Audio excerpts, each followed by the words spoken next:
चलिए आज बात करते हैं एक ऐसे इंसान की जिनका नाम विज्ञान की दुनिया में सम्मान से लिया जाता है, गैलीलियो गैलीली। आज हम जानेंगे कि कैसे उनकी जिद और उनकी खोजों ने ब्रह्मांड को देखने का हमारा नजरिया ही बदल दिया। कभी सोचा है क्या होता है जब कोई इंसान हजारों साल से चली आ रही मान्यताओं को सिर्फ अपनी आंखों से जो दिख रहा है उसके दम पर चुनौती दे दे? गैलीलियो की कहानी बस इसी एक संघर्ष की कहानी है। ये कहानी है सच को देखने की, उसे साबित करने की और उसके लिए किसी भी हद तक जाने की हिम्मत की। तो कहानी का सबसे दिलचस्प मोड़ तब आया जब गैलीलियो ने एक नए नवेले यंत्र टेलीस्कोप को पहली बार आसमान की तरफ घुमाया। जिन्होंने देखा उसने सिर्फ कुछ नई बातें नहीं बताई, बल्कि खगोल विज्ञान की पूरी किताब को ही दोबारा लिखने पर मजबूर कर दिया। वैसे एक मजेदार बात यह है कि टेलीस्कोप का आविष्कार गैलीलियो ने नहीं किया था। उन्होंने तो बस सुना कि एक ऐसा डच खिलौना आया है जो दूर की चीजों को पास दिखाता है। उन्होंने उसे लिया और अपनी समझ से उसे बेहतर और बेहतर बनाया, इतना बेहतर कि वो चीजों को 30 गुना बड़ा करके दिखा सकता था। और बस इसी के जरिए उन्होंने ब्रह्मांड के वो राज देखे जो उनसे पहले किसी ने नहीं देखे थे। अब जरा सोचिए उस दौर में ये बातें कितनी चौंकाने वाली होंगी। तब तक सब यही मानते थे कि आसमान की हर चीज, चांद, तारे सब एकदम चिकने और दिव्य हैं। लेकिन गैलीलियो ने अपने टेलीस्कोप से देखा और बताया कि अरे नहीं, चांद तो हमारी पृथ्वी जैसा ही है, उबड़ खाबड़, जिसपे पहाड़ भी हैं और गहरे गड्ढे भी। और हमारी आकाशगंगा जो रात में एक धुंधली सी पट्टी लगती थी, वो असल में करोड़ों अरबों तारों का एक झुंड है।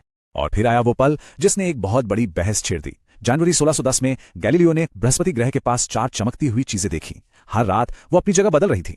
कुछ ही दिनों की पड़ताल के बाद वो समझ गए कि ये तारे नहीं बल्कि ये तो बृहस्पति के अपने चांद हैं। ये इस बात का पहला पक्का सबूत था कि ब्रह्मांड में हर चीज पृथ्वी का चक्कर नहीं लगाती। इसके बाद तो गैलीलियो को जैसे सबूतों का खजाना ही मिल गया। उन्होंने देखा कि शुक्र ग्रह की भी चांद की तरह ही कलाएं होती हैं, मतलब वो भी कभी आधा दिखता है कभी पूरा। और ये तभी हो सकता था जब शुक्र पृथ्वी का नहीं बल्कि सूर्य का चक्कर लगा रहा हो। इतना ही नहीं, उन्होंने सूरज पर धब्बे देखे, जिससे यह भी साबित हुआ कि सूरज ना तो परफेक्ट है और ना ही स्थिर, वो भी अपनी धुरी पर घूम रहा है। चलिए अब आसमान से जरा जमीन पर उतरते हैं। गैलीलियो की सोच सिर्फ तारों और ग्रहों तक ही सीमित नहीं थी। उन्होंने इस बात पर भी गौर किया कि हमारे आसपास की चीजें चलती कैसे हैं और भौतिकी यानी फिजिक्स के कुछ सबसे जरूरी नियमों की नींव रखी। तो उन्होंने जड़त्व यानी इनर्शिया का कॉन्सेप्ट दिया। इससे पहले माना जाता था कि किसी भी चीज को चलाते रहने के लिए उसे लगातार धकेलना पड़ता है। गैलीलियो ने कहा नहीं, अगर कोई बाहरी रुकावट जैसे हवा या घर्षण न हो तो जो चीज चल रही है वो हमेशा चलती ही रहेगी। यही वो आइडिया था जिस पर बाद में न्यूटन ने अपने गति के मशहूर नियम बनाए। और ये उनका एक और कमाल का काम था।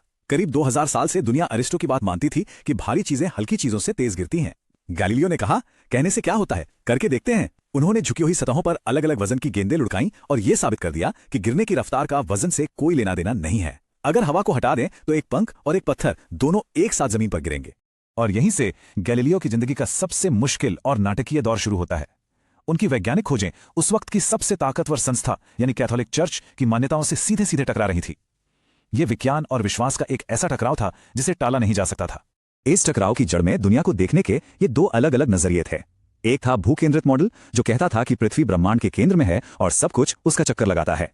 यह चर्च का आधिकारिक सिद्धांत था। और दूसरा था कोपरनिकस का सूर्य केंद्रित मॉडल जो कहता था कि सूर्य केंद्र में है। गैलीलियो के सारे सबूत इसी दूसरे मॉडल को सही बता रहे थे।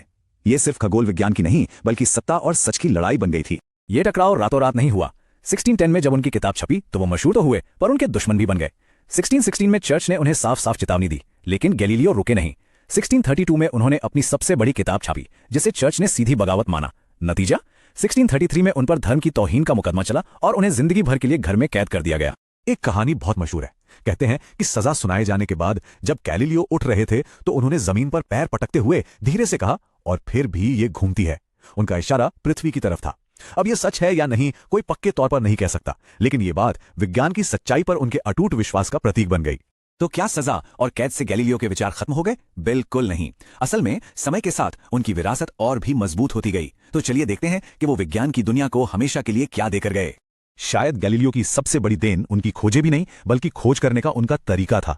उन्होंने इस बात पर जोर दिया कि सच पुरानी किताबों में नहीं बल्कि प्रयोग करने में, चीजों को ध्यान से देखने में और गणित से उसे साबित करने में है। इसी को हम आज वैज्ञानिक पद्धति कहते हैं। इसी नींव पर न्यूटन से लेकर आइंस्टाइन तक सबने विज्ञान की बड़ी बड़ी इमारतें खड़ी की। और आखिर में इतिहास ने गैलीलियो को सही साबित किया। उनकी मौत के 350 साल से भी ज्यादा समय के बाद साल 1992 में पोप जॉन पॉल द्वितीय ने सार्वजनिक तौर पर यह माना कि गैलीलियो को सजा देने में चर्च से गलती हुई थी। यह विज्ञान की सच्चाई की एक बहुत लंबी लड़ाई में जीत का एक अहम पल था।